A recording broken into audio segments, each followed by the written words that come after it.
A general maintenance is always recommended.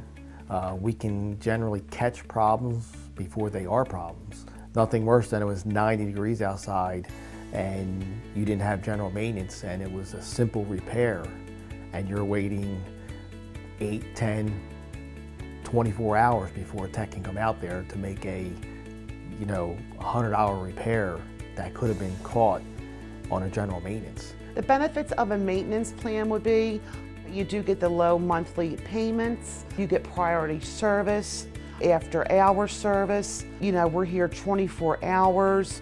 Whenever you need us, we're going to be here.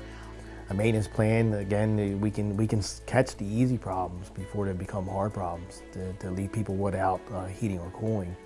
So yeah, it's definitely worth the money. A maintenance plan is going to give you actually 2 checkups a year, and that would be, like right now we are in the spring, that'll give you your air conditioner now, and that'll also include your heater in the fall. We're going to make sure everything is in working condition to make it, comfortable for the homeowner to know that Rubino is doing the work and getting the job done for them.